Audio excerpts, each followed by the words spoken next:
Hi everyone, welcome back to unstoppable learners. Friends, ఈ వీడియోలో మనం థర్డ్ క్లాస్ ఈవీఎస్ని డిస్కస్ చేయబోతున్నాం. అండ్ వీడియోలోకి వెళ్ళే ముందు మీరు కనుక మన ఛానల్ని ఫస్ట్ టైం విజిట్ చేసినట్టయితే మన ఛానల్ని సబ్స్క్రైబ్ చేసుకోండి అండ్ మీ ఫ్రెండ్స్ అందరికీ షేర్ చేయండి. ఇంకా లేట్ చేయకుండా వీడియో స్టార్ట్ చేసేద్దాం. సో ఫస్ట్ లెసన్ వచ్చేసి అందమైన కుటుంబం. మనం అందరం మన కుటుంబంతో కలిసి జీవిస్తాం. కుటుంబంలో ఉన్న అన్నదమ్ములు మరియు అక్క చెల్లెళ్లను తోబుట్టువులు అంటారు. చూడండి, కుటుంబంలో ఉన్న అన్నదమ్ములు మరియు అక్క చెల్లెళ్లను తోబుట్టువులు అంటాం. కుటుంబ సభ్యులందరూ విభిన్నమైన పనులు చేస్తూ ఉంటారు. కుటుంబంలో ప్రతి ఒక్కరూ ఒకరికొకరు సహాయం చేసుకుంటూ ఇంటి పనులు నిర్వహిస్తారు.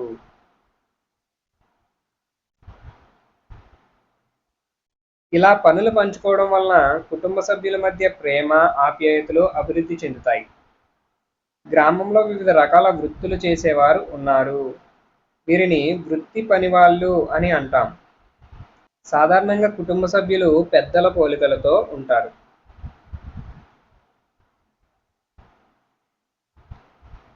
పిల్లలకు చర్మం రంగు, ఎత్తు మొదలైనవి తల్లిదండ్రుల నుండి వస్తాయి. చూడండి, పిల్లలకి చర్మం రంగు అలానే ఎత్తు అనేటివి తల్లిదండ్రుల నుండి వస్తాయట. కుటుంబంలో కొన్ని పద్ధతులు, కొన్ని పోలికలు తల్లిదండ్రుల నుండి పిల్లలకు సంక్రమిస్తాయి. కొన్నిసార్లు పిల్లల ప్రవర్తన తల్లిదండ్రుల నుంచి లేదా ఇతర కుటుంబ సభ్యుల నుంచి సంక్రమిస్తుంది. పిల్లలకి ప్రవర్తన అనేది ఎవరెవరి నుంచి సంక్రమిస్తుంది అంటే తల్లిదండ్రుల నుంచి లేదా ఇతర కుటుంబ సభ్యుల నుంచి వారికి ప్రవర్తన అనేటివి సంక్రమిస్తుంది అన్నమాట. నెక్స్ట్ సెకండ్ లెసన్, మన చుట్టూ ఉండే మొక్కలు.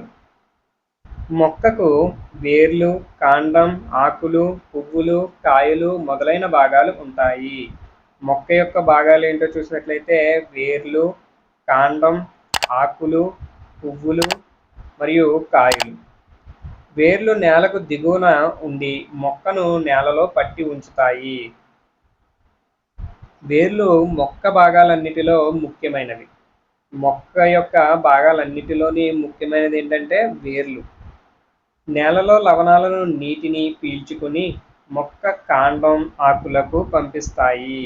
నేలలో ఉండేటువంటి లవణాలను పీల్చుకుని మరియు నీటిని కూడా అవి మొక్క యొక్క కాండం, ఆకులకు చేరవేస్తాయి అన్నమాట.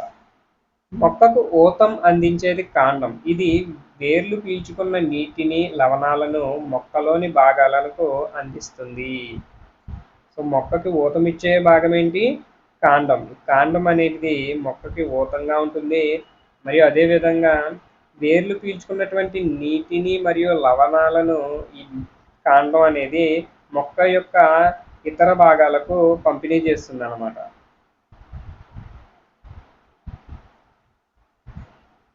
మొక్కల కాండాలు వివిధ రకాలుగా ఉంటాయి. కొన్ని మొక్కల కాండాలు మెత్తగా ఆకుపచ్చ రంగులో ఉండి కొన్ని మొక్కల కాండాలు గట్టిగా గోధుమ రంగులో ఉంటాయి. చూడండి, ఇక్కడ కొన్ని మొక్కల కాండాలేమో మెత్తగా ఆకుపచ్చ రంగులో ఉంటాయంట, మరికొన్నిటివేమో గట్టిగా గోధుమ రంగులో ఉంటాయట. టమాటాయ మొక్క కాండం సన్నగా ఉండి చుట్టూ నూలుగుగా ఉంటుంది. టమాటా మొక్క కాండం ఏ విధంగా ఉంటుంది? సన్నగా ఉంటుంది, దాని చుట్టూ నూనుగుగా ఉండి ఉంటుంది అన్నమాట.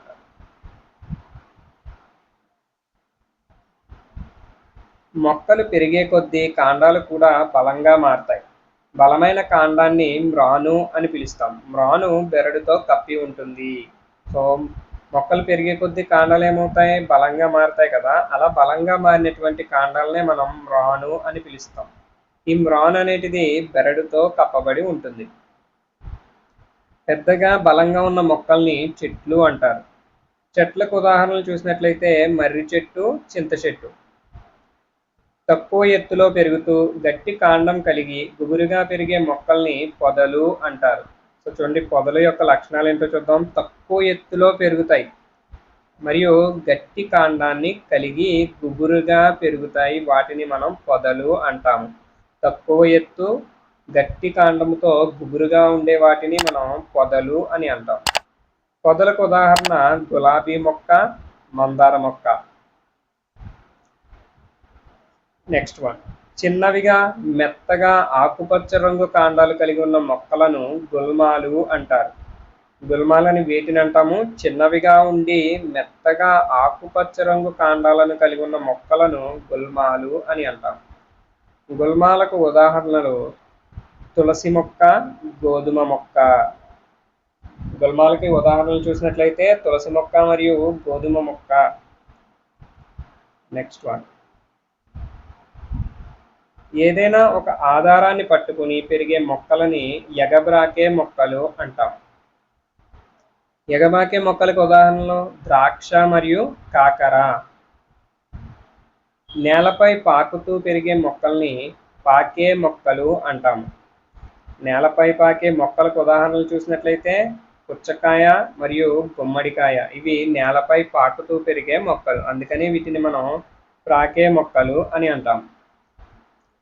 మొక్కలకు కావలసిన ఆహారం తయారు చేసే మొక్క ఆరోగ్యంగా పెరగడానికి ఆకులు సహాయపడతాయి.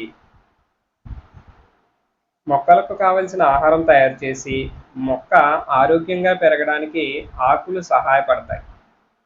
చూడండి, ఆకులు మొక్కకి ఏ విధంగా సహాయపడుతున్నాయి? మొక్కకు కావాల్సినటువంటి ఆహారాన్ని తయారు చేస్తున్నాయి, అదేవిధంగా మొక్క ఆరోగ్యంగా పెరగడానికి కూడా దోహదపడుతున్నాయి.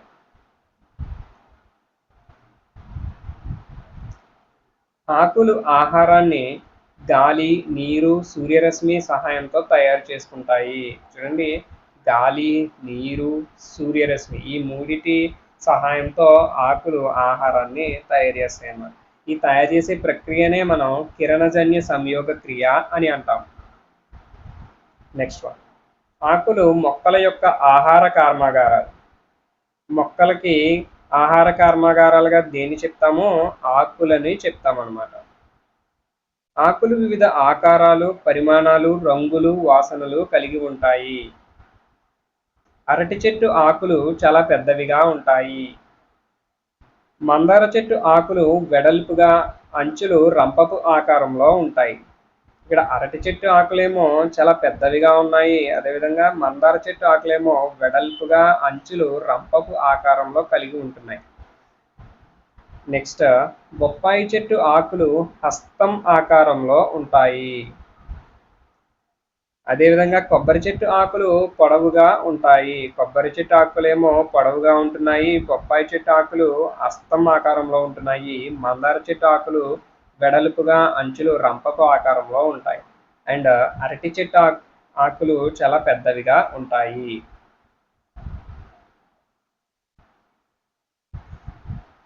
వీటన్నిటితో కంపేర్ చేసుకుంటే చింత చెట్టు ఆకులు చిన్నవిగా ఉంటాయి. నెక్స్ట్ వన్, పుదీనా, కొత్తిమీర, తులసి ఆకులు మంచి వాసన కలిగి ఉంటాయి. కొత్తిమీర, కరివేపాకు, మునగ మొదలైన ఆకులను మనం తింటాము. వేపాకులు, తులసి ఆకులు మొదలైన ఆకుల్ని ఔషధాల తయారీలో ఉపయోగిస్తారు. ఔషధాల తయారీలో ఉపయోగించే ఆకులు ఏంటి? వేపాకులు మరియు తులసి ఆకులు. అదేవిధంగా మనం తినే ఆకులను చూసినట్లయితే కొత్తిమీర, కరివేపాకు, మునగాకు అనేవి మనం ఆహారంగా స్వీకరిస్తాం. నెక్స్ట్ వన్, తేయాకుతో టీ తయారవుతుంది. టీని ఏ ఆకు ఉపయోగించి తయారు చేస్తామంటే తేయాకుని ఉపయోగించి తయారు చేస్తాం. వైద్యానికి ఉపయోగించే ఆకులు వేపాకులు, తులసి ఆకులు. నెక్స్ట్ వన్,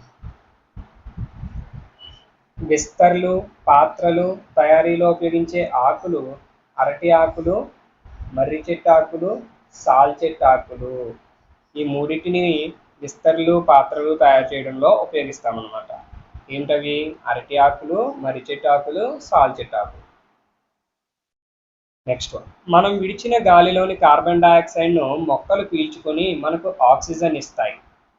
ఈ ప్రక్రియని మనం కిరణజన్య సంయోగ క్రియ అంటాం. అంటే మొక్కలు తమ ఆహారాన్ని తాము తయారు చేసుకోవడానికి జరిపే ప్రక్రియని కిరణజన్య సంయోగ క్రియ అంటాం కదా. ఈ కిరణజన్య సంయోగ క్రియ జరిపేటప్పుడు మొక్కలు వాటి ముడి వనరుగా కార్బన్ డైఆక్సైడ్ని తీసుకుని ఆ ప్రక్రియ అనంతరం అవి మనకి ఆక్సిజన్ని విడుదల చేస్తాయి అన్నమాట. నెక్స్ట్ వన్, పెద్ద మొక్కల వేర్లు నేలలో బలంగా చొచ్చుకొని పోవడం వల్ల నేల కోతకు గురి కాకుండా ఉంటుంది. పెద్ద మొక్కలు అనేటివి ఏం చేస్తాయి? వాటి వేర్లు నేలలోకి బలంగా చొచ్చుకుపోయి ఉంటాయి. ఇలా జరగడం వల్ల జరిగే లాభం ఏంటంటే నేల కోతకి గురి కాకుండా ఉంటుందట. సో థర్డ్ క్లాస్ ఈవీఎస్లో థర్డ్ లెసన్ వచ్చేసి మన చుట్టూ ఉన్న జంతువులు. మన ఇళ్లలో మనతో పాటుగా నివసించే పిల్లులు, కుక్కలు మొదలైన వాటిని పెంపుడు జంతువులు అంటాం. సో ఈ విషయం మనందరికీ తెలిసిందే కదా! మనతో పాటు మన ఇళ్లలో పెంచుకునే జంతువులను మనం పెంపుడు జంతువులు అని అంటాం. మచ్చిక చేసుకునే జంతువులకు ఉదాహరణ కుక్క, ఆవు, కుందేళ్ళు, మేక, కోడిపెట్ట, గుర్రం, పంది మొదలైనవి. సో ఈ జంతువులన్నీ కూడా మన ఇళ్లలో మనతో పాటుగా పెరగడం అనేది జరుగుతుంది. అందుకనే వీటిని పెంపుడు జంతువులు, అలానే మచ్చిక చేసుకునే జంతువులు అని కూడా అంటాం. అడవిలో జీవించే జంతువులను అడవి జంతువులు లేదా వన్యమృగాలు అని అంటాం. ఉదాహరణ చూసినట్లయితే ఏనుగు, పులి, జీబ్రా మొదలైనవన్నీ కూడా అడవి జంతువులు. కుక్కలు మన ఇండ్లను కాపలాగా ఉండడమే కాకుండా దొంగలను పట్టుకోవడంలో సహాయపడతాయి. ఎలుకలను పట్టుకోవడానికి పిల్లులు సహకరిస్తాయి. ఆవులు, మేకలు, గొర్రెలు, బాతులు, గుర్రాలు వీటిని క్షేత్రాలలో పెంచుతారు. ఈ క్షేత్రాలనే సాలలు అని కూడా అంటారు.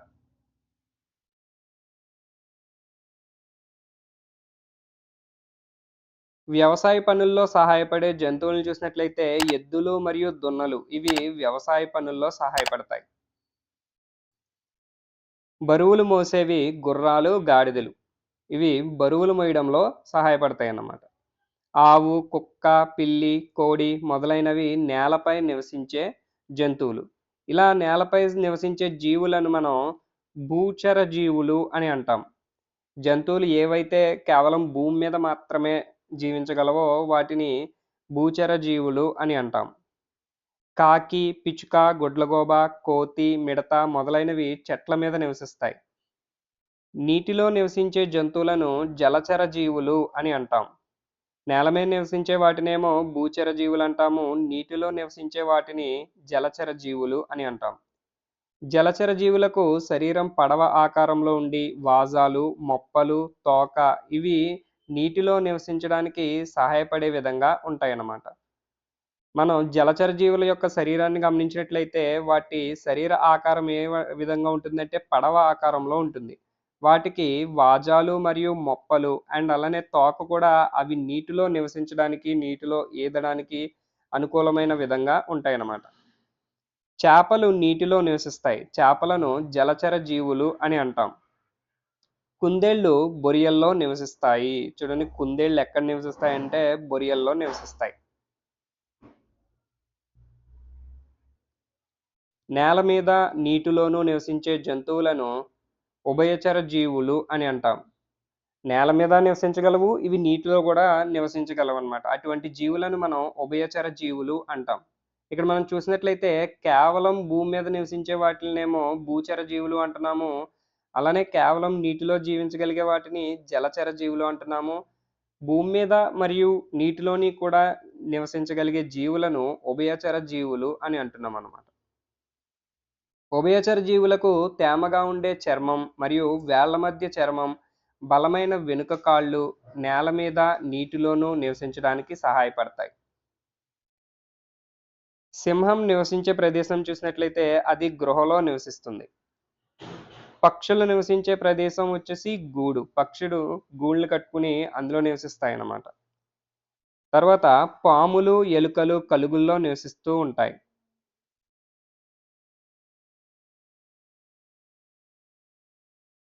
ఆవులు, ఎద్దులు, గాడిదలు, గుర్రాలు, ఏనుగులు, జింకలు మొదలైనవి మొక్కల నుండి లభించే పదార్థాలు మాత్రమే తింటాయి. అందుకని వీటిని మనం శాకాహార జీవులు అని అంటాం. జంతువులు ఏవైతే ఓన్లీ మొక్కల నుంచి లభించే వాటిని మాత్రమే ఆహారంగా తీసుకుంటాయో అటువంటి జీవులను మనం శాకాహార జీవులు అని అంటాం. మొక్కల నుండి లభించే ఆహార పదార్థాలు తినే వాటిని శాకాహారులు అని అంటాము. సో, జంతువులు ఏవైతే మొక్కల నుండి లభించే ఆహారాన్ని మాత్రమే తీసుకుంటాయో వాటిని శాకాహారులు అని అంటాం. ఉడతలు కాయలు మరియు గింజలను తింటాయి. జంతువుల మాంసాన్ని తినే జీవులను మాంసాహారులు అని అంటాం. మాంసాహారులకు ఉదాహరణలు చూసినట్లయితే పులి, సింహము, నక్క, ముసలి మొదలైనవి. ఇవి కేవలం జంతువుల మాంసాన్ని మాత్రమే తింటాయి. ఇలా జంతువుల మాంసాన్ని మాత్రమే తినే జీవులను మాంసాహార జీవులు అని అంటాం. మొక్కలు మరియు జంతువుల నుంచి రెండిటి నుంచి లభించే ఆహార పదార్థాలు తినే వాటిని ఉభయహారులు అంటాం. అంటే ఇవి మొక్కల నుంచి లభించే ఆహారాన్ని తీసుకుంటాయి. అదేవిధంగా జంతువుల మాంసాన్ని కూడా తింటాయన్నమాట. అలాంటి జీవులని మనం ఉభయహార జీవులు అని అంటాం. మానవుడు ఒక ఉభయహారి.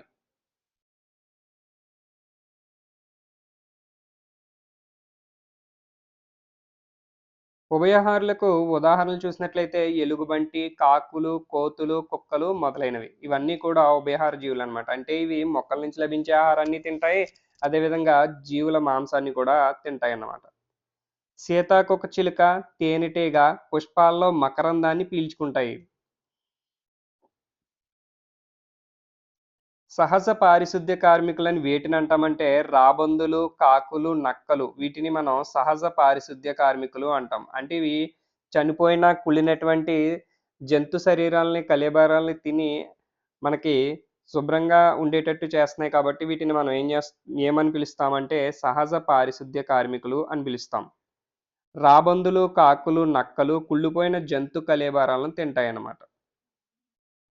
ఇవి మన పరిసరాలను పరిశుభ్రంగా ఉంచుతాయి.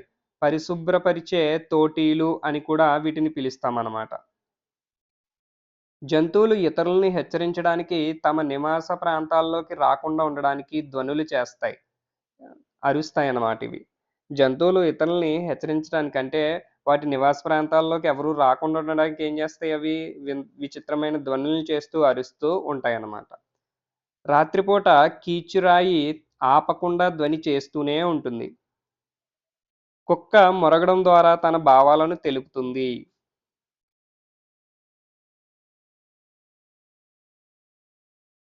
గొల్లభామ కీచుధ్వని చేస్తూ ఉంటుంది.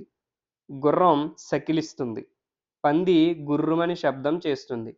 గాడిద ఒండ్రు పెట్టడం అంటే గాడిద చేసే శబ్దాన్ని ఒండ్రు పెట్టడం అని అంటామన్నమాట మనం. మన శరీరం ముఖ్యంగా 3 భాగాలుగా విభజించబడి ఉంటుందన్నమాట. సో, ఇప్పటి వరకు మనం థర్డ్ క్లాస్ ఈవీఎస్‌లో థర్డ్ లెసన్‌ని డిస్కస్ చేసాము. నెక్స్ట్ ఇప్పుడు చూస్తే ఫోర్త్ లెసన్ వచ్చేసి మన శరీరం. ఈ పాఠంలో మనం మన శరీర భాగాల గురించి తెలుసుకోబోతున్నాం అన్నమాట. మన శరీరం ముఖ్యంగా 3 భాగాలుగా విభజించబడింది.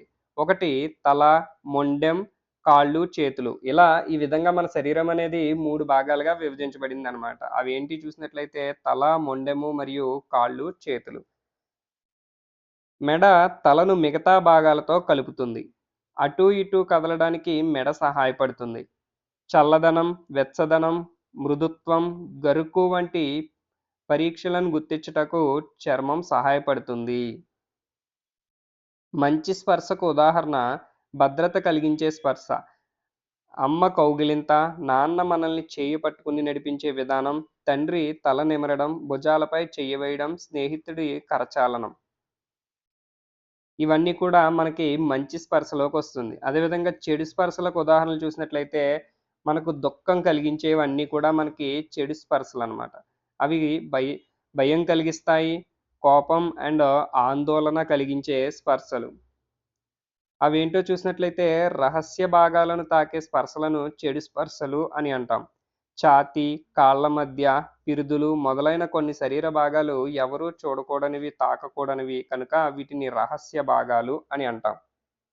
మన రహస్య భాగాలను ఎవరైనా తాకితే 3 పద్ధతులు పాటించాలి.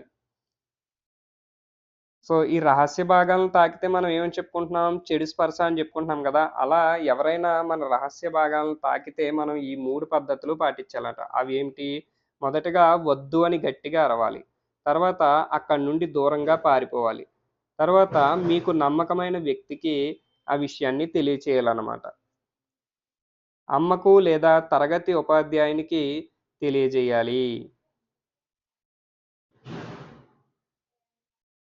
Next one. ఆపదలో ఉన్న బాలలను కాపాడడానికి, పరిరక్షించడానికి 24 గంటలు పనిచేయు భారతీయ అత్యవసర సంస్థ 1098 child help line number. Next one. జ్ఞానేంద్రియాలు మొత్తం 5. అవి చెవులు, కళ్ళు, ముక్కు, నాలుక, చర్మం. ఏపీజే అబ్దుల్ కలాం 1931 అక్టోబర్ 15న తమిళనాడులోని రామేశ్వరంలో జన్మించారు. ఏపీజే అబ్దుల్ కలాం గారు ఎక్కడ జన్మించారు అంటే తమిళనాడులోని రామేశ్వరంలో జన్మించారు. అదేవిధంగా ఆయన ఎప్పుడు జన్మించారు అంటే 1931 అక్టోబర్ 15న జన్మించడం జరిగిందనమాట. ఈయన భౌతిక శాస్త్రంలో ఏరోనాటికల్ ఇంజనీరింగ్ చదివారు. ఏపీజే కలాంను మిసైల్ మ్యాన్ ఆఫ్ ఇండియా అంటారు. ఈయన ఆత్మకథ వచ్చేసి wings of fire. Wings of fire అనేది ఎవరి ఆత్మకథ అని గనక మనకు ప్రశ్న వస్తే ఏమని సమాధానం చేయాలి? ఏపీజే అబ్దుల్ కలాం. అండ్ ఈయన్ని మనం మిసైల్ మ్యాన్ ఆఫ్ ఇండియా అని కూడా పిలుస్తామన్నమాట.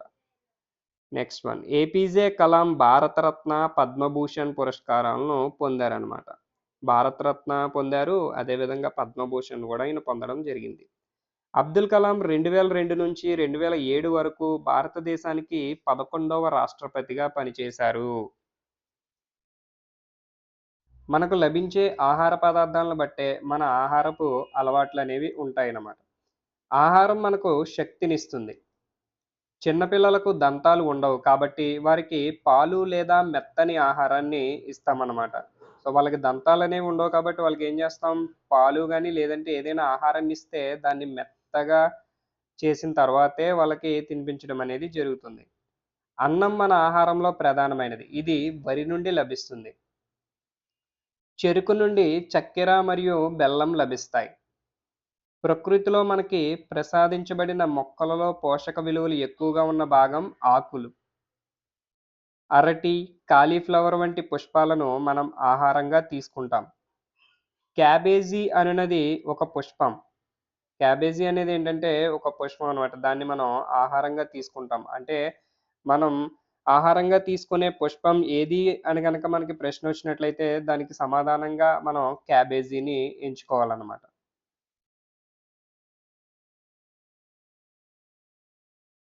లవంగాలలో మొగ్గలు రుచిగా ఉండి మసాలాలుగా వాడతాం. కుంకుమ పూలను ప్రత్యేక వంటకాలు తయారు చేయడంలో ఉపయోగిస్తూ ఉంటాం. పుట్టగొడుగు అనునది ఒక శిలీంధ్రం. ఇది అనేక పోషకాలను కలిగి ఉంటుంది. శిలీంధ్రానికి ఒక ఉదాహరణ ఇవ్వమని అడిగితే మనం పుట్టగొడుగుని చెప్పవచ్చనమాట. పుట్టగొడుగు అనేది ఒక శిలీంధ్రం. వేరుశెనగ, నువ్వులు, ఆవాలు, సూర్యకాంత అంటే ఇది ప్రొద్దుతిరుగుడు పువ్వనమాట. సన్‌ఫ్లవర్. ఆలివ్ విత్తనాల నుండి నూనెలు తయారు చేస్తారు. వేరుశెనగ, నువ్వులు, ఆవాలు, సన్‌ఫ్లవరు, ఆలివ్ విత్తనాలు వీటి నుండి మనం నూనెలు తయారు చేసుకొని ఉపయోగించుకుంటామనమాట. జీడిపప్పు, పచ్చి బఠానీలు, రాజ్మా గింజలు వీటినే ఎరుపు కిడ్నీ బీన్స్ అని కూడా అంటాం. అలానే వేరుశెనగ కాయలు మొదలగు వాటి విత్తనాలను మనం తింటాం. తేనెటీగలు పుష్పాల నుండి మకరందాన్ని సేకరిస్తాయి. తేనె పట్టులో మకరందమును నిల్వ చేస్తాయి. తేనెటీగలు పుష్పాల నుంచి మకరందాన్ని సేకరించి అవి ఏం చేస్తాయంటే తేనె పట్టులో నిల్వ చేస్తాయి అన్నమాట. వంట వండడానికి వంట పాత్రలు ఉపయోగిస్తాం. ఆహార పదార్థాలను వండినప్పుడు ఆ పదార్థం మెత్తగా, రుచిగా తయారవుతుంది. వండడం వల్ల ఆహార పదార్థం సులభంగా జీర్ణమవుతుంది. ఇడ్లీని ఆవిరితో ఉడికించడం ద్వారా తయారు చేస్తారు కాబట్టి ఉడికించడానికి కుక్కర్ ఉపయోగిస్తాము. తక్కువ సెగపై కాల్చడానికి ఉపయోగించే వంట పరికరాన్ని గ్రిల్ అని అంటాం.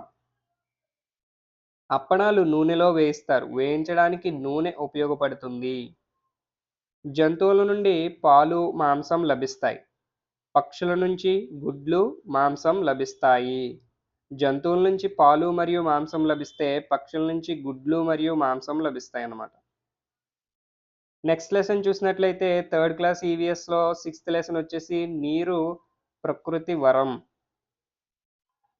మార్చి 22న ప్రపంచ జల దినోత్సవంగా జరుపుకుంటాం. ప్రతి సంవత్సరం మార్చి 22న ప్రపంచ జల దినోత్సవం జరుపుతారనమాట. ప్రకృతి ప్రతిపాదించిన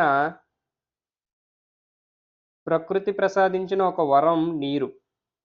అటవీ ప్రాంతంలో నీరు జలపాతాలు, సెలయేళ్ల నుండి తెచ్చుకుంటారు. అటవీ ప్రాంతం వారు వేసవిలో తీవ్ర నీటి ఎద్దడికి ఎదుర్కొంటారు. అటవీ ప్రాంతంలో చూసినట్లయితే వీరు నీటిని జలపాతాల నుంచి, సెలయేళ్ళ నుంచి తెచ్చుకుంటారనమాట. వేసవి కాలంలో వీళ్ళు నీటి సమస్య ఎక్కువగా ఎదుర్కొంటారనమాట. ఉదాహరణ చూసినట్లయితే సీతంపేట అడవి ప్రాంతాన్ని చూసినట్లయితే వాళ్ళు జలపాతాల నుంచి, సెలయేళ్ళ నుంచి నీటిని తెచ్చుకోవడం అనేది మనం గమనించవచ్చనమాట.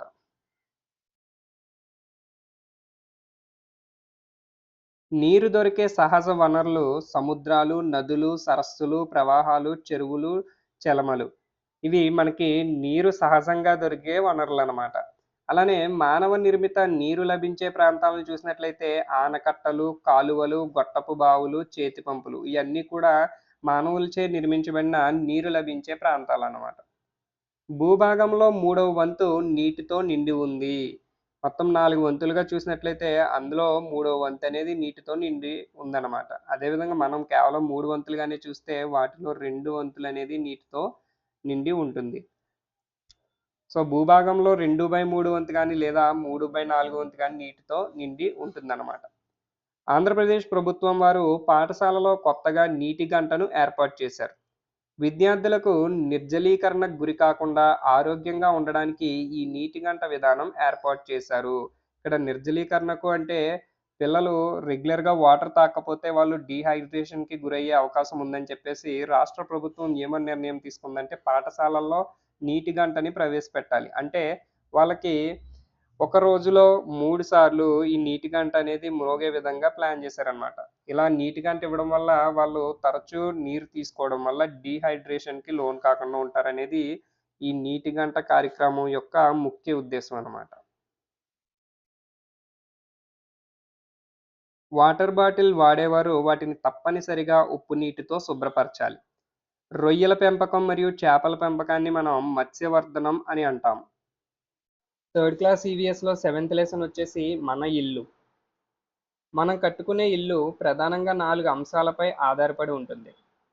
మనం ఏ అంశాలని ఆధారంగా తీసుకొని ఇల్లు నిర్మించుకుంటాము అనేది చూసినట్లయితే వాతావరణము, ఆర్థిక పరిస్థితి మరియు లభ్యమయ్యే సామాగ్రి, అలానే లభించే స్థలము. అంటే ఆ ఇంటిని మనం ఎటువంటి స్థలంలో నిర్మించుకుంటున్నాము, ఆ ఇల్లు నిర్మించడానికి మనకి ఎటువంటి సామాగ్రి లభ్యమవుతుంది, అదేవిధంగా మన ఆర్థిక పరిస్థితి, అక్కడ ఉన్నటువంటి ప్రదేశంలో ఉన్నటువంటి వాతావరణం కూడా ఈ 4 అంశాలు కూడా మనం అక్కడ నిర్మించుకునే ఇల్లుని ప్రభావితం చేస్తాయన్నమాట. గుడారాలు కాన్వాస్ గుడ్డతో తయారవుతాయి. గుడారాలు నిలబెట్టుటకు ఆధారంగా వెదురు బొంగులను ఉపయోగిస్తారు. ఇక్కడ గుడారాలను చూస్తూ ఉంటాం కదా మనం రోడ్డు సైడ్ వెళ్ళేటప్పుడు చాలామంది ఈ గుడారాల్లో నివసిస్తూ ఉంటారు. ఆ గుడారాలు ఎటువంటి గుడ్డతో తయారవుతాయంట? కాన్వాస్ అనేటువంటి గుడ్డతో తయారవుతాయి. వాటికి ఆధారంగా వెదురు బొంగులను ఉపయోగిస్తారట. ఒక చోటు నుండి ఇంకొక చోటుకు బ్రతకడానికి వెళ్తూ ఉండేవారు గుడారాలలో నివసిస్తారు.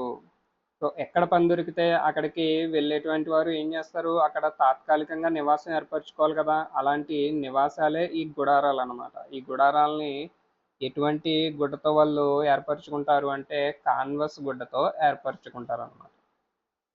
గుడారాలలో నివసించే వారికి ఉదాహరణలు చూసినట్లయితే నిర్మాణాలు జరిగే చోట కార్మికులు, మిలిటరీ సైనికులు, సర్కస్ వారు. వీరేంటంటే సర్కస్ వారు ఒక ప్రదేశం నుంచి ఇంకో ప్రదేశానికెళ్ళి ఆ ప్రదేశంలో ఆ సర్కస్‌ని ప్రదర్శించి అక్కడ వాళ్ళ సర్కస్ ప్రోగ్రామ్ అనేది ముగిసేంత వరకు వాళ్ళకక్కడ నివాసం ఉండాలి కదా! సో, తాత్కాలికంగా నివాసం వాళ్ళు ఈ గుడారాలతో ఏర్పరచుకొని వాటిలో నివసిస్తారనమాట. అదే విధంగా ఒక పెద్ద నిర్మాణం జరిగే చోట కార్మికులను చూసినట్లయితే వాళ్ళు కూడా అదే విధంగా గుడారాలు ఏర్పరచుకొని అందులో నివసిస్తూ ఉంటారనమాట.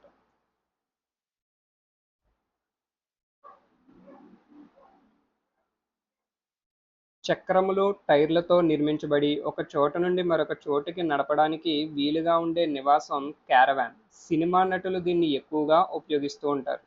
సో, ఏదైనా షూటింగ్ జరిగే ప్రదేశంలో చూసినట్లయితే మనం ఈ క్యారవాన్ అనే దాన్ని ఎక్కువగా గమనిస్తూ ఉంటాం. ఇదేంటంటే చక్రములు మరియు టైర్లతో నిర్మించబడింది ఒక చోట నుంచి ఇంకో చోటుకి వెళ్ళడానికి వీలుగా ఉండే ఒక నివాసం అన్నమాట. కొంతమంది గిరిజనులు నల్లమల్ల అడవుల్లో నివసిస్తారు.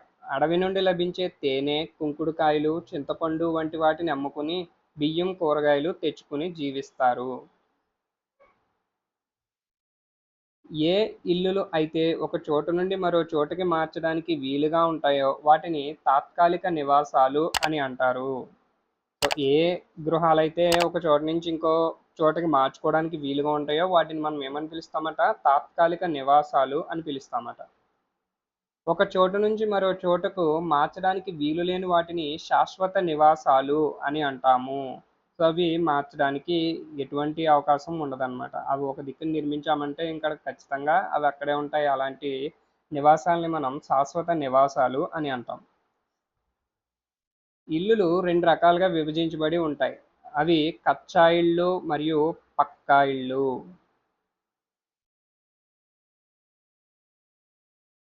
మానవ నివాసాల పరిణామ క్రమం చూసినట్లయితే మొదట గృహాలలో ఉండేవాడు, ఆ తర్వాత పూరిల్లు నిర్మించుకున్నాడు, దాని తర్వాత మట్టిల్లు, తర్వాత పెంకుటిల్లు, డాబా, బహుళ అంతస్తులు. ప్రస్తుతం బహుళ అంతస్తులు అనేటివి మనం ఎక్కువగా గమనించవచ్చు అన్నమాట. సో మానవుడు తన నివాసాలను ఏర్పరచుకునే పరిణామ క్రమం ఏ విధంగా ఉందో చూసినట్లయితే మొదట గుహలుండేవి, తర్వాత పూరిళ్ళు, తర్వాత మట్టిల్లు, ఆ తర్వాత పెంకుటిల్లు, తర్వాత డాబా. అండ్ ఇప్పుడు వచ్చేసి మనకి డాబాలు మరియు బహుళ అంతస్తులు ఎక్కువగా కనిపిస్తూ ఉంటాయి అన్నమాట. అక్కడక్కడ పెంకుటిల్లు ఉన్నప్పటికీ ఎక్కువ శాతం డాబాలు మరియు బహుళ అంతస్తులుగా మార్పు చేసుకోవడం జరుగుతుంది. నెక్స్ట్ వన్, పూరిల్లు వెదురుతో నిర్మించబడి ఉంటుంది. పెంకుటిల్లు గోడలు, ఇటుకలు, సిమెంటుతో నిర్మించబడి ఉంటాయి. చూడండి, పూరిల్లేమో వెదురుతో నిర్మించబడి ఉంటే పెంకుటిల్లు గోడలు వచ్చేసి ఇటుకలు మరియు సిమెంటుతో నిర్మించబడి ఉంటుందన్నమాట. అయితే ఈ పెంకుటిల్లుకి పైకప్పు పెంకులతో కప్పబడి ఉంటుంది. ఈ పెంకుటిల్లు అనేవి వేసవిలో చాలా చల్లగా ఉంటాయి. రాతి గోడలు, రాతి పైకప్పుతో కట్టబడినవి రాతిళ్ళు. వీటిని మనం రాతిళ్ళు అని అంటాం. ఇవి ఎక్కువగా రాయలసీమ ప్రాంతంలో మనం చూడవచ్చు అన్నమాట. మట్టి, గడ్డిచే నిర్మించబడే ఇళ్లను కచ్చా ఇల్లు అని అంటాం. కచ్చా ఇళ్ళకు ఉదాహరణలు చూసినట్లయితే గుడిసెలు. మట్టి మరియు గడ్డిచే నిర్మించబడే ఇళ్లను మనం ఏమని పిలుస్తాము అని అంటే కచ్చా ఇల్లు అని పిలుస్తాం అన్నమాట. ఇటుకలు, ఇసుక, ఇనుముతో నిర్మించబడ్డ ఇళ్లను పక్కా ఇళ్ళు అని అంటాం. ఇవి చాలా దృఢంగా ఉంటాయి. వాటికి ఉదాహరణలు చూసినట్లయితే డాబా ఇళ్ళు అన్నమాట. ఇటుకలతో అలానే ఇసుక, ఇనుముతో నిర్మించబడిన ఇళ్లను మనం పక్కా ఇళ్ళు అని అంటాం అన్నమాట.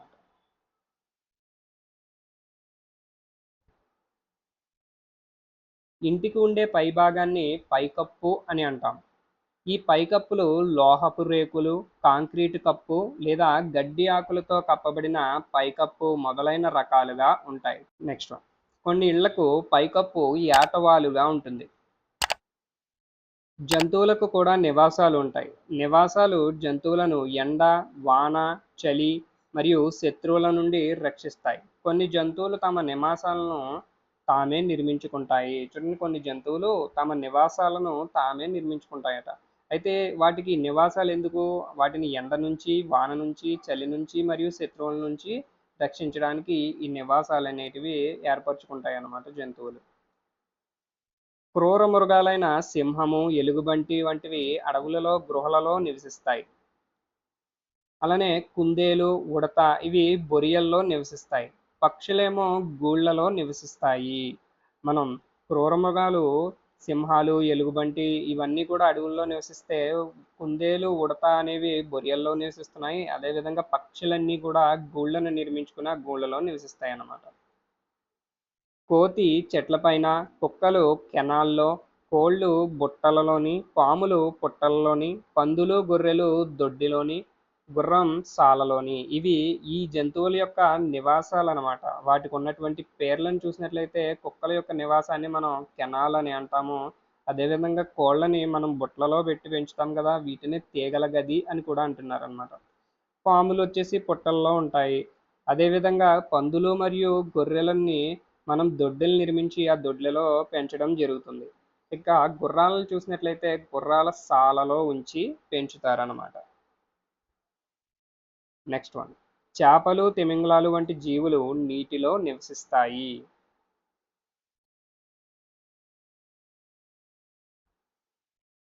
కప్ప, మొసలి వంటి జంతువులు నీటిపై మరియు నేలపై కూడా జీవిస్తాయి. క్రిందటి వీడియోలో చెప్పుకున్నాం మనం ఉభయచర జీవులు అంటే అవి నేల మీద ఉంటాయి, నీటిలోని ఉంటాయి. అటువంటివే ఈ కప్ప మరియు ముసలి. ఇవి ఏంటంటే నీటిపైన ఉంటాయి, నేలపైన కూడా జీవించగలుగుతాయి అన్నమాట. కోతులు, ఏనుగులు అడవిలో తిరుగుతూ ఉంటాయి. వాటికి ప్రత్యేక నివాసాలు ఏమీ ఉండవు. పక్షుల నివాసం గూడు అని అంటారు. పక్షులు తమ పిల్లలను రక్షించుకోవడానికి పుల్లలు, గడ్డి పరకలు, ఆకులు, పత్తి ఉపయోగించి గూళ్ళు కట్టుకుంటాయి. పిచ్చుక గూడు చెట్లపైన, పెంకుటిల్లు దూలాలపైన, గడ్డి పుల్లలు మరియు గడ్డి ఆకులు, పత్తిని ఉపయోగించి గూడు కట్టుకుంటుంది. చూడండి, పిచ్చుక చెట్లపైన, అలానే పెంకుటిల్లు యొక్క దూలాలపైన, గడ్డి పుల్లలు, గడ్డి ఆకులు, పత్తిని ఉపయోగించి వాటి గూడుని నిర్మించుకుంటుందన్నమాట. చెట్ల కాండానికి పెద్ద తొర్రలు చేసి తన నివాసాన్ని నిర్మించుకునే పక్షి వడ్రంగి పిట్ట. వడ్రంగి పిట్ట ఏం చేస్తుందంటే చెట్టు కాండాలకి తొర్రల కింద చేసి అందులో తన నివాసాన్ని ఏర్పరచుకుంటుందన్నమాట. గిజిగాడు పక్షి చెట్ల చిగుర్లలో గడ్డి, కర్రపుల్లను ఉపయోగించి తన గూడు ఏర్పాటు చేసుకుంటుంది. గూడు కింద వైపు అది ప్రవేశించడానికి ఒక ద్వారాన్ని ఏర్పరచుకుంటుంది. ఈ గిజిగాడు పక్షి ఏం చేస్తుంది? చెట్ల యొక్క చిగుర్లలో గడ్డి మరియు కర్ర పుల్లలను ఉపయోగించి దాని గూడుని నిర్మించుకుంటుంది. అది ఎంట్రన్స్ కింద వైపు పెట్టుకుంటుంది అని చెప్పేసి తెలియజేస్తున్నారు అన్నమాట. అనేక రకాల కీటకాలు కూడా నివాసాలు ఏర్పరచుకుంటాయి. ఉదాహరణకు తేనెపట్టు, సాలెగూడు, పట్టుపురుగు ఇవన్నీ వివిధ కీటకాలు అండ్ వాటికి కూడా నివాసాలు ఉంటాయని చెప్పేసి తెలియజేస్తున్నారన్నమాట. సో ఇక్కడితో మనకి 7th లెసన్ కంప్లీట్ చేసుకున్నాం. మన ఇల్లు అనే లెసన్ని కంప్లీట్ చేసుకున్నాం అన్నమాట మనం. సో ఇందులో నెక్స్ట్ లెసన్ వచ్చేసి ఊరికి పోదాం అనే లెసన్ని డిస్కస్ చేసుకుందాము. మనం ఒక చోట నుండి మరొక చోటుకు వెళ్ళడానికి రవాణా సాధనాలు ఉపయోగిస్తాం. పంచలింగాల ప్రాంతం కర్నూలు జిల్లాలో ఉంది. ఈ కర్నూలు జిల్లాలో మనం తుంగభద్ర నది యొక్క ప్రవాహాన్ని చూడవచ్చు అన్నమాట. బస్సులు నిలువు స్థలాన్ని బస్ స్టాండ్ అని అంటాం. వివిధ ప్రాంతాల నుండి వచ్చే బస్సులన్నీ బస్ స్టాండ్లో నిలుపుతారు. బస్ స్టాండ్లో ప్రయాణికులు బస్సు కోసం వేచి ఉండడానికి, కూర్చోవడానికి అనువైన స్థలం ప్లాట్ఫామ్. కార్లు, బైకులు, ఆటోలు రోడ్డు మీద నడుస్తాయి. పడవలు, ఓడలు నీటి మీద ప్రయాణిస్తాయి.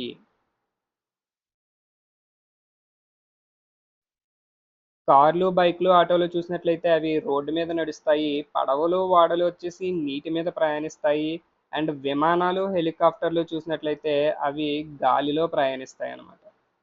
రవాణా విధానంలో ముఖ్యమైనవి రోడ్లు. రోడ్లు తయారీకి వాడే పదార్థాలను బట్టి 6 రకాలుగా విభజించారు. రోడ్ల తయారీలో ఉపయోగించే విధానాన్ని బట్టి రోడ్లు ఎన్ని రకాలు అని అడిగితే మనం 6 రకాలుగా చెప్పవచ్చు అన్నమాట.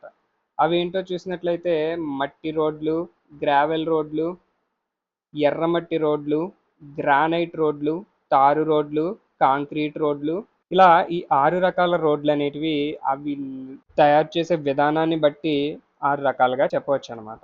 నెక్స్ట్ వన్, మచ్చలపురి ఊరు కర్నూలు జిల్లాలో కలదు. ఇక్కడ కంకర రోడ్లు ఉంటాయి. మచ్చలపురి ఊరు ఏ జిల్లాలో ఉంది అంటే కర్నూలు జిల్లాలో ఉంది. అండ్ ఇక్కడ మనం వచ్చేసి కంకర రోడ్లు చూడవచ్చు అనమాట. నెక్స్ట్ వన్, కొన్ని రోడ్లకు పేర్లు కూడా ఉంటాయి. ఆ రోడ్లకు సమీపంలో ఉన్న అంశాన్ని బట్టి పేరు పెట్టడం జరుగుతుంది. ఉదాహరణకు ఆసుపత్రి road, Mahatma Gandhi road, Patel road ఇలా మొదలైన పేర్లు ఉంటాయి. అంటే అక్కడ సమీపంలో ఉన్న ప్రాంతాన్ని బట్టి ఆ రోడ్లకి వాటి పేర్లు అనేది పెట్టడం జరుగుతుంది అన్నమాట. రోడ్లపై వివిధ సంజ్ఞలు, వాక్యాలు ద్వారా సూచనలు తెలిపే బోర్డులు ఉంటాయి. వీటినే ట్రాఫిక్ సంకేతాలు అని అంటాము. వాహనాలు ఎరుపు రంగు సిగ్నల్ పడినప్పుడు ఆగాలి. రెడ్ కలర్ సిగ్నల్ పడితే ఆగాలి. అదేవిధంగా గ్రీన్ కలర్ సిగ్నల్ పడినప్పుడు వాహనాలు ముందుకు కదలాలి.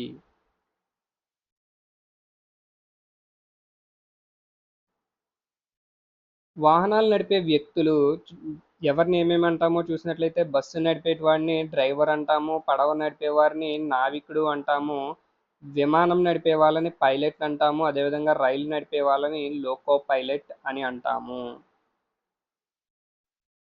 వాహనాలు నడపాలంటే ఇంధనం అవసరం. మన ప్రభుత్వం వాహనాలు నడపడానికి సిఎన్జి, డీజిల్ వంటి ఇంధనాలను ఉపయోగించమని సూచిస్తుంది. సిఎన్జి అంటే కంప్రెస్డ్ న్యాచురల్ గ్యాస్. సైకిల్లో ముఖ్యమైన భాగాలు 5. అవేంటో చూసినట్లయితే పెడల్, సీటు, హ్యాండిల్, చైన్, చక్రం. ఈ విధంగా సైకిల్లో 5 ముఖ్యమైన భాగాలు ఉన్నాయన్నమాట. అత్యవసర పరిస్థితుల్లో 100, 104, 108 సేవలు వినియోగించుకోవాలి. ఇవి మనకి ప్రభుత్వం కల్పిస్తున్నటువంటి అత్యవసర పరిస్థితుల్లో ఉపయోగపడే సేవలన్నమాట. మనకి ఆ సందర్భాన్ని బట్టి అక్కడ అత్యవసరాన్ని బట్టి ఈ 100 మరియు 104 మరియు 108లలో వివిధ సేవలను మనం ఉపయోగించుకోవాలని తెలియజేస్తున్నారన్నమాట. 9th లెసన్ వచ్చేసి మాట్లాడుకుందాం. ఇతరులకు మన భావాలను, ఆలోచనలను తెలియపరిచే విధానాన్ని భావ వ్యక్తీకరణ అని అంటాం. భావ వ్యక్తీకరణనే మనం ఆంగ్లంలో కమ్యూనికేషన్ అని అంటూ ఉంటాం. చూడడం, తల ఊపడం, కాళ్ళు చేతులు కదపడం మొదలైన శారీరక సంజ్ఞలు కూడా కమ్యూనికేషన్ విధానాలు. మనం చూడడము, అదేవిధంగా తల ఊపడము, కాళ్ళు చేతులు కదపడము అనేవి కూడా ఒక కమ్యూనికేషన్కి విధానాలు అని చెప్పేసి తెలియజేస్తున్నారన్నమాట. నృత్య కళాకారులు, మైమ్ కళాకారులు వివిధ రకాల సంజ్ఞల ద్వారా భాష ఉపయోగిస్తారు. నృత్య కళాకారులు భావాల వ్యక్తీకరణకు ముద్రలు ఉపయోగిస్తారు. కమ్యూనికేషన్ ముఖ్య ఉద్దేశం వచ్చేసి మన భావాలను, ఆలోచనలను ఇతరులతో పంచుకోవడం. ముఖ్యంగా మనం కమ్యూనికేషన్ అనేది ఎందుకు చేయాలి? మన భావాలను ఇతరులకు తెలియచేయడానికి, అదేవిధంగా మన ఆలోచనలు కూడా వాళ్ళతో పంచుకోవడం కోసం మనం కమ్యూనికేషన్ అనేది జరుపుతామన్నమాట. భావ వ్యక్తీకరణ 2 రకాలుగా ఉంటుంది. మొదటిది మౌఖిక సంభాషణ అయితే రెండవది శబ్ద సంభాషణ.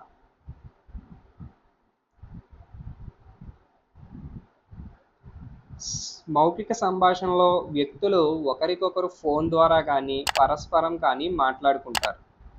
మౌఖిక సంభాషణలో చూసినట్లయితే వ్యక్తులు ఒకరికొకరు ఫోన్ ద్వారా కానీ పరస్పరం కానీ మాట్లాడుకుంటారు అన్నమాట. అంటే ఇది నేరుగా మాటల ద్వారా జరుపుకునే ఈ సంభాషణనే మనం మౌఖిక సంభాషణ అని అంటున్నాం. అదేవిధంగా శబ్ద సంభాషణలు చూసినట్లయితే వ్యక్తి తన భావాలను, ఆలోచనలను హావభావాల ద్వారా వ్యక్తపరిస్తే ఇతరులు అర్థం చేసుకుంటారు. ఈ పద్ధతిలో వ్యక్తి తన భావాలను, ఆలోచనలను హావభావాల ద్వారా వ్యక్తపరుస్తాడు అన్నమాట. భావ వ్యక్తీకరణ సూచించే హావభావాలకి గుర్తులు ఎమోజీలు అని అంటాం. మనం వాట్సాప్లో, ఇన్స్టాగ్రామ్లో వాటిల్లో చాటింగ్లో ఉపయోగించే ఎమోజీస్ని చూస్తే ఒకటి ఏడుస్తున్న ఎమోజీ, ఇంకొకటి నవ్వుతున్నట్టు ఇలా వివిధ హావభావాలను తెలియజేసే ఎమోజీలు అనేవి మనం ఉపయోగిస్తూ ఉంటాం అన్నమాట. భావ వ్యక్తీకరణ 2 విధాలుగా జరుగుతుంది. ఒకటి ప్రత్యక్ష భావ వ్యక్తీకరణ, పరోక్ష భావ వ్యక్తీకరణ. ప్రత్యక్ష భావ వ్యక్తీకరణలో వ్యక్తులు భావాలు, ఆలోచనలు వారి శారీరక కదలిక ద్వారా వ్యక్తీకరిస్తారు. సో ఇక్కడ మనం చూసినట్లయితే ప్రత్యక్ష వ్యక్తీకరణలో వ్యక్తులు వాళ్ళ భావాలని, ఆలోచనలు ఎలా వ్యక్తపరుస్తారట? శరీర కదలికల ద్వారా వ్యక్తీకరిస్తారన్నమాట. స్నేహితులతో, ఉపాధ్యాయులతో, తల్లిదండ్రులతో మాట్లాడటం ప్రత్యక్ష భావ వ్యక్తీకరణ. కరచాలనం కూడా ఒక ప్రత్యక్ష భావ వ్యక్తీకరణగా మనం చెప్పవచ్చు అనమాట. మనం షేక్ హ్యాండ్ ఇస్తూ ఉంటాం కదా, ఎవరైనా మనకు తెలిసిన వాళ్ళు కనిపిస్తున్నప్పుడు. అలా ఈ కరచాలనం కూడా ఒక ప్రత్యక్ష భావ వ్యక్తీకరణకి ఉదాహరణ అన్నమాట. దూరదర్శిని చూడటం ద్వారా సమాచారం తెలుసుకోవడం అనేది పరోక్ష భావ వ్యక్తీకరణ.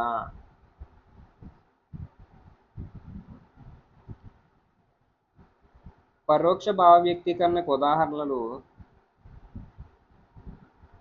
పోస్ట్ కార్డులు, ఫోన్ కాల్స్, మెయిల్స్, మెసేజెస్ ఇలా మొదలైన వాటిని మనం పరోక్ష భావ వ్యక్తీకరణకు ఉదాహరణలుగా చెప్పవచ్చు అనమాట. అంటే మన భావాలను వ్యక్తి మనకి దగ్గరగా లేనప్పుడు ఇతర మాధ్యమాల ద్వారా తెలియజేసే దాన్ని మనం పరోక్ష భావ వ్యక్తీకరణ అని అంటాం. వాటికి కొన్ని ఉదాహరణలు చూసాం కదా, ఏంటవి? పోస్ట్ కార్డులు, ఫోన్ కాల్స్, మెయిల్స్, మెసేజెస్ ద్వారా మనం భావాలని వ్యక్తపరుస్తాం అన్నమాట. పూర్వకాలంలో దూర ప్రాంతంలో ఉన్న వారికి సమాచారం తెలిసిన మార్గాలను చూసినట్లయితే డంకా ద్వారా ధ్వని చేసి దాంతో సమాచారాన్ని అందించేవారు అనమాట దూర ప్రాంతంలో ఉన్న వాళ్ళకి. అదేవిధంగా పొగ ద్వారా కూడా ఇప్పటికీ ఎవరైనా అడవుల్లో వాటిల్లో తప్పిపోతే పొగ ద్వారా సమాచారం ఇవ్వచ్చు. ఎవరైనా రక్షించడానికి వస్తారు అనే విషయాల్ని ట్రైనింగ్ ఇస్తూ ఉంటారు. ఈ విధంగా పొగతో కూడా సమాచారం అనేది తెలియచేయచ్చు అనమాట. అదేవిధంగా పావురాలను ఉపయోగించి పూర్వకాలంలో సమాచారం అనేది ఇక్కడి నుంచి అటు అటు నుంచి ఇటు చేరవేసుకోవడం జరిగేది. అలానే మనుషులను కూడా ఉపయోగించేవాళ్ళు. వాళ్ళని మనం రాయబారులు అని అనేవాళ్ళము. తర్వాత గుర్రపు స్వారీ చేసి వీళ్ళు వేరే ప్రాంతాల్లో ఏం జరుగుతుందో తెలుసుకుని ఇక్కడికి వచ్చి తెలియజేసేవారు అనమాట. ప్రస్తుతం దూరంగా ఉన్న వారికి మెయిల్, మెసెంజర్ ద్వారా మన భావాలు వ్యక్తపరుస్తున్నాం. భావాలను సంకేతాల ద్వారా వ్యక్తపరచడం సంకేత భాష అని అంటాం. భావాలను సంకేతాలను ఉపయోగించి వ్యక్తపరిస్తే దానినే మనం సంకేత భాష అని అంటాం అన్నమాట. చెవిటి, మూగ వ్యక్తులు తమ భావాలను వ్యక్తపరచుటకు సంకేత భాషను ఉపయోగిస్తారు. మనం ఎవరైనా మూగవారిని చూసినట్లయితే వాళ్ళు సైన్ లాంగ్వేజ్ ద్వారా మాట్లాడుతూ ఉంటారు కదా. పొలాల్లో దిష్టి బొమ్మలు పెట్టడం కూడా ఒక రకమైన భావ వ్యక్తీకరణే. మనం పొలాల్లో ఉపయోగించేటువంటి దిష్టి బొమ్మలు కూడా భావ వ్యక్తీకరణకి ఒక ఉదాహరణ అని చెప్తున్నారు అనమాట.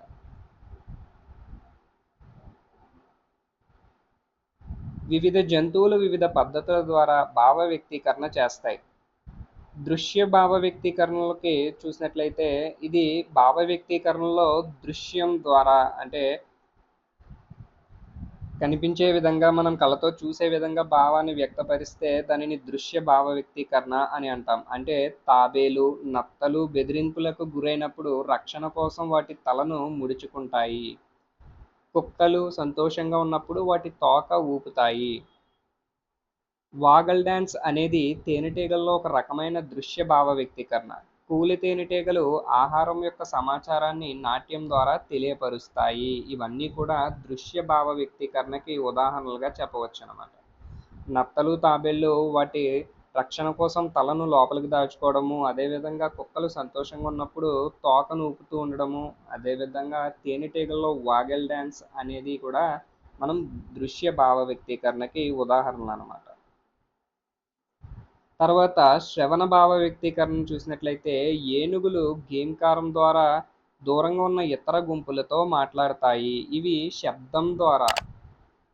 ముందు చూసినట్లయితే దృశ్యం ద్వారా భావ వ్యక్తీకరణ జరుగుతుంది. ఇక్కడేమో శబ్దం ద్వారా భావ వ్యక్తీకరణ అంటే శ్రవణ భావ వ్యక్తీకరణ అని అంటున్నాం దీన్ని. ఏనుగులు ఏం చేస్తాయి, ఇవి ఇక్కడి నుంచి గట్టిగా గేంకారం చేస్తే దూర ప్రాంతంలో ఉన్నటువంటి ఇతర గుంపులకు ఈ ధ్వని వినిపించి వాటికి సంకేతాలు అంది అవి అలర్ట్ అవ్వడం అనేది జరుగుతుంది అనమాట. గుంపులో ఇతర తోడేళ్ళని పిలవడానికి తోడేళ్ళు ఊళలు పెడుతూ ఉంటాయి. తోడేలు ఊళలు పెట్టడము అదేవిధంగా ఏనుగులు గేంకారం చేయడం కూడా శ్రవణ భావ వ్యక్తీకరణకి ఉదాహరణలు అనమాట. స్పర్శ ద్వారా భావ వ్యక్తీకరణ. కుక్కలు, పిల్లులు తమ పిల్లల్ని నాకడం ద్వారా ప్రేమను వ్యక్తపరుస్తాయి. నాకడం ద్వారా వాటి పిల్లలను శుభ్రం చేసి ఉద్దీపన కలిగిస్తాయి. ఇది స్పర్శ ద్వారా చేసే భావ వ్యక్తీకరణ అన్నమాట. కోతులు, బబూన్లు ప్రేమను కనబరచడానికి ఒకదానికొకటి దువ్వుకుంటాయి. తర్వాతది రసాయన భావ వ్యక్తీకరణ. పిల్లులు తమ వాసనను గుర్తించడానికి వస్తువులపై రుద్దుతాయి. పాములు, కుక్కలు శత్రువులను గుర్తించడానికి వాసన జ్ఞానాన్ని ఉపయోగిస్తాయి. ఈ విధంగా రసాయనాల ద్వారా కూడా భావ వ్యక్తీకరణ అనేది జరుగుతుందన్నమాట. ఇక్కడతో 9th లెసన్ కంప్లీట్ అయింది 3rd class ఈవీఎస్లో. Next 10th lesson చూసినట్లయితే ఆటలు వినోదం. ఆటలు వినోదాత్మకం. ఆటలు ఆడడం వల్ల శరీరం ఆరోగ్యంగా ఉంటుంది. లోపల ఆడే ఆటలను ఇండోర్ గేమ్స్ అని అంటారు. ఇండోర్ గేమ్స్కి ఉదాహరణలు ludo, Chinese checkers, table tennis, చదరంగం, క్యారమ్స్ మొదలైన వాటిని ఇండోర్ గేమ్స్గా చెప్పవచ్చు అన్నమాట. ఖాళీ ప్రదేశాల్లో క్రీడా మైదానాల్లో ఆడే ఆటలను అవుట్డోర్ గేమ్స్ అని అంటాం. అవుట్డోర్ గేమ్స్కి ఉదాహరణలు వచ్చేసి football, basketball, tennis, tennikoit, throwball మొదలైన వాటిని అవుట్డోర్ గేమ్స్కి ఉదాహరణలుగా చెప్పవచ్చు. ఆనందం కోసం మన శరీరం తేలికగా ఉండటం కోసం చేసే క్రియనే వినోదం అంటారు. ఎవరి ఆసక్తి మేరకు వారు వివిధ రకాల క్రియలను చేపడతారు. ఉదాహరణకు చదవడం, ఆటలాడటం, సంగీతం. ఇలా ఎవరికి ఏది నచ్చితే అది చేసి వాళ్ళు ఆనందం పొందడం, అదేవిధంగా వాళ్ళ శరీరం తేలికగా ఉంచడం కోసం ఇటువంటి వినోదాత్మక చర్యలు చేస్తూ ఉంటారన్నమాట.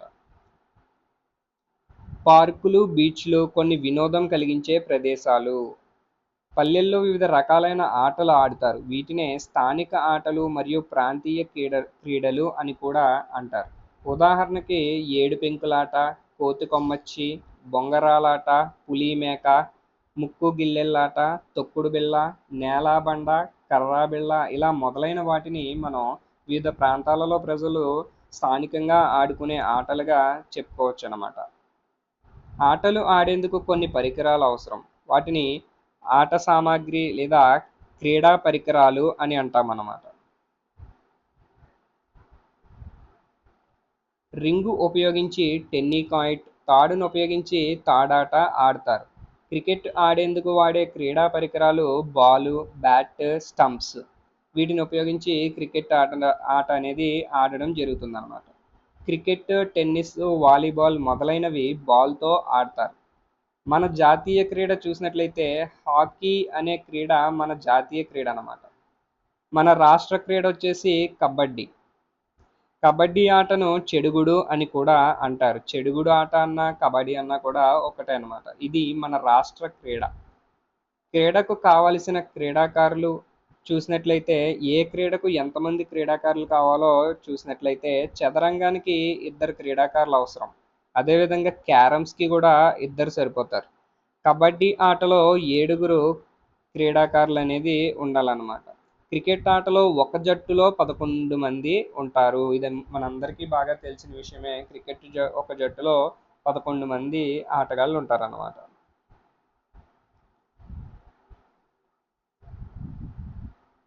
పిల్లలు ఆట స్థలంలో రోజుకు కనీసం 2 గంటలు ఆడాలి. సాయంత్రం 4 గంటల నుండి 6 గంటల వరకు పిల్లలు ఆట ఆడటానికి అనువైన సమయం. 2 గంటలు సుమారుగా ఆడాలని తెలియజేస్తున్నారు. అదేవిధంగా సాయంత్రం 4 గంటల నుంచి 6 గంటల వరకు పిల్లలు ఆడుకోవడానికి అనువైన సమయం అని కూడా తెలియజేస్తున్నారు అన్నమాట. టీవీ చూడడం, ఎలక్ట్రానిక్ పరికరాలతో వీడియో గేమ్ ఆడటం వల్ల ఆరోగ్యం దెబ్బతింటుంది. కళ్ళపై ప్రభావం చూపుతుంది. ఊబకాయం వస్తుంది.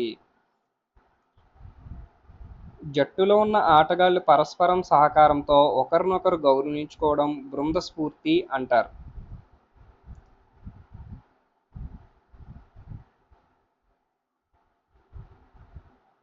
నువ్వు పామును చేరుకున్నప్పుడు భయపడకు. ఎక్కడం, దిగడం ఈ ఆటలో అతి సహజం. ఇదొక పొడుపు కథగా చూసినట్లయితే ఇది ఏ ఆట అని చెప్పవచ్చు. వైకుంఠపాళిలో మనకి పాములు, నిచ్చెనలు అనేవి ఉంటాయి. సో పామును చూసినప్పుడు భయపడకు, ఎక్కడం, దిగడం అనేది ఈ ఆటలో సహజం అని చెప్పి ఒక పొడుపు కథ ఇస్తే దానికి సమాధానం వచ్చేసి వైకుంఠపాళి. నలుపు, తెలుపు గళ్ళు మధ్యన రాజు, రాణి. దీని సమాధానం వచ్చేసి చదరంగం. రంగురంగుల గాజు బంతులు గది చూసి కొడితే అన్నీ నీ సొంతం. గోళీ ఆట. ఇందులో రంగురంగుల గాజు బంతులు అంటే గోళీలు ఉంటాయి కదా, వాటిని గురి చూసి కొడితే అన్నీ నీ సొంతమే అని చెప్పేసి గోళీల ఆటకి సంబంధించి ఒక పొడుపు కథ అన్నమాట. రేఖలు లేవు గాని ఎగరగలదు, ఆకాశంలో పైకి వెళ్తుంది. ఇది గాలిపటం. చూడండి ఫ్రెండ్స్, ఇది రెక్కలు. Typing mistake. రెక్కలు లేవు కానీ ఎగరగలదు, ఆకాశంలో పైకి వెళ్తుంది అంటే ఇది గాలిపటం. మనం గాలిపటాలతో కూడా ఆడుకుంటూ ఉంటాం కదా. సో గాలిపటాల గురించి ఇది ఒక పొడుపు కథ అనమాట. అండ్ 11th లెసన్ వచ్చేసి దిక్కులు, మూలలు. మన ఇంటి చుట్టూ ఉన్న ప్రాంతాన్ని సమీప ప్రాంతం అంటారు.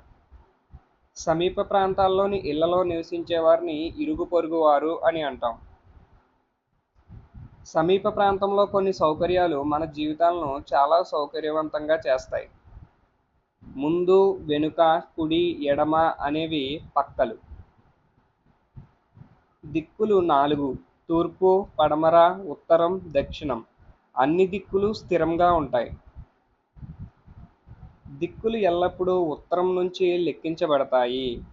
సో ఇక్కడ చూసినట్లయితే దిక్కులు 4. అవి తూర్పు, పడమర, ఉత్తరం, దక్షిణం. ఈ తూర్పు, ఉత్తరం, పడమర, దక్షిణం అనే ఈ దిక్కులని మనం ఎల్లప్పుడూ కూడా దేన్ని ఆధారంగా చేసుకుని లెక్కిస్తాము అంటే ఉత్తర దిక్కుని బేస్ చేసుకుని దిక్కులని చెప్తామన్నమాట. ఉదయం సూర్యునికి ఎదురుగా నిలబడినప్పుడు ముందు వైపు ఉండేది తూర్పు దిక్కు, మన వెనుక వైపు ఉండేది పడమర, కుడి చేతి వైపు ఉండేది దక్షిణం, ఎడమ చేతి వైపు ఉండే దిక్కు చూసినట్లయితే ఉత్తరం. మనం ఉదయం పూట సూర్యునికి ఎదురుగా నిలబడితే మన ముందుండే దిక్కు వచ్చేసి తూర్పు దిక్కట. అండ్ అదేవిధంగా మనకి వెనక వైపు ఉండే దిక్కు పడమర, కుడి చేతి వైపు ఉండే దిక్కేమో దక్షిణము, ఎడమ చేతి వైపు ఉండే దిక్కేమో ఉత్తరం.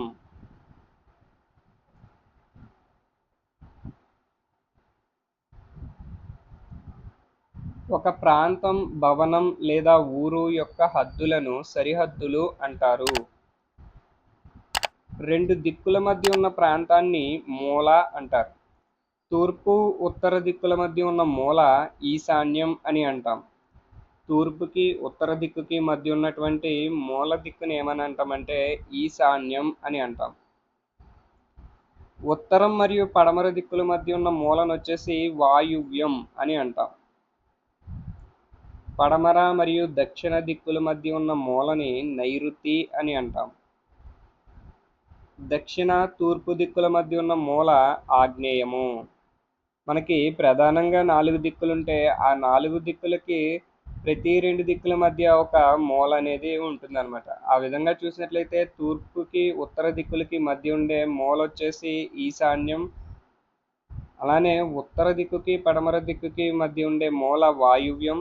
పడమర మరియు దక్షిణ దిక్కుల మధ్య ఉండే మూల నైరుతి. దక్షిణం మరియు తూర్పు దిక్కుల మధ్య ఉండే మూల ఆగ్నేయం. ఈ విధంగా మనకి 4 దిక్కులు మరియు 4 మూలలు అనేవి ఉన్నాయన్నమాట.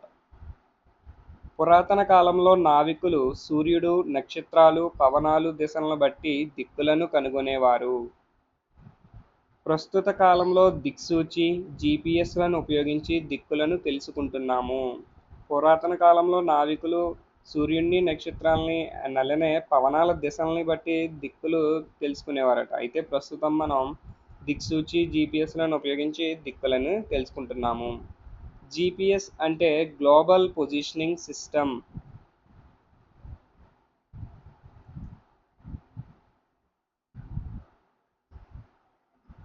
ఏదైనా బాగా తెలిసిన ప్రదేశం సహాయంతో సమీపంలోని చిరునామాను సులువుగా కనుక్కోవచ్చు. ఈ బాగా తెలిసిన ప్రదేశాలను మైలురాయి అని అంటాము. గుర్తింపు చిహ్నాలు, గుర్తులు మైలురాయి ప్రదేశాన్ని తెలియజేస్తాయి. మైలురాయి ప్రదేశాన్ని తెలియచేయడానికి గుర్తింపు చిహ్నాలని లేదా గుర్తులని ఉపయోగిస్తాం అన్నమాట. గుర్తులతో కూడిన చిత్రాన్ని పటం అని అంటారు. సో ఇలా గుర్తులతో కూడినటువంటి చిత్రాన్ని మనం పటం లేదా మ్యాప్ అని అంటాం అన్నమాట. ఫ్రెండ్స్, ఇక్కడతో మనకి థర్డ్ క్లాస్ ఈవీఎస్ అనేది కంప్లీట్ చేసుకున్నాము. మొత్తం థర్డ్ క్లాస్ ఈవీఎస్లో 11 లెసన్స్ ఉన్నాయి. ఈ వీడియోలో 11th లెసన్తో మనం మొత్తం థర్డ్ క్లాస్ ఈవీఎస్కి సంబంధించి ఆల్ లెసన్స్ కంప్లీట్ చేసుకున్నాము. ఆ వీడియోస్ అన్నీ మన ఛానల్లో థర్డ్ క్లాస్ ఈవీఎస్ అని చెప్పి ఒక ప్లేలిస్ట్ క్రియేట్ చేసి అందులో ఉంచడం జరిగింది. అండ్ ఈ టెక్స్ట్ బుక్ ఎండింగ్లో third class EVS text book ఎండింగ్లో చూసినట్లయితే మనకి మన ఇండియన్ మ్యాప్ అనేది ఇచ్చి దాంట్లో మొత్తం మన ఇండియాలో ఎన్ని స్టేట్స్ ఉన్నాయి, ఎన్ని యూనియన్ టెరిటరీస్ ఉన్నాయి అనేది ఇవ్వడం జరిగింది. ఒకసారి వాటిని చూసినట్లయితే మొత్తం మన భారతదేశంలో 28 రాష్ట్రాలు అనేవి ఉన్నాయి. వాటి రాజధానులు చూద్దాం. హిమాచల్ ప్రదేశ్ రాజధాని సిమ్లా, పంజాబ్ రాజధాని చండీగఢ్, హర్యానా రాజధాని చండీగఢ్, ఉత్తరప్రదేశ్ రాజధాని లక్నో, రాజస్థాన్ రాజధాని జైపూర్, ఉత్తరాఖండ్ రాజధాని డెహ్రాడూన్, సిక్కిం రాజధాని గ్యాంగ్టాక్, బీహార్ రాజధాని పాట్నా, అస్సాం రాజధాని డిస్పూర్, మేఘాలయ షిల్లాంగ్, అరుణాచల్ ప్రదేశ్ ఇటానగర్, నాగాలాండ్ కోహిమా, మణిపూర్ ఇంపాల్, మిజోరాం ఐజ్వాల్, త్రిపుర అగర్తల, గుజరాత్ గాంధీనగర్,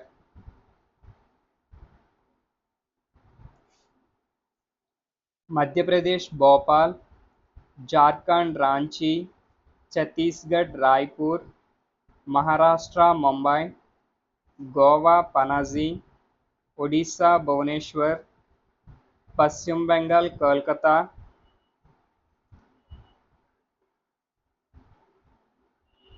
తెలంగాణ హైదరాబాద్, కర్ణాటక బెంగళూరు, ఆంధ్రప్రదేశ్కి ఇక్కడ మనకి టెక్స్ట్ బుక్లో మెన్షన్ చేయలేదండి. నెక్స్ట్ కేరళ తిరువనంతపురం, తమిళనాడు చెన్నై.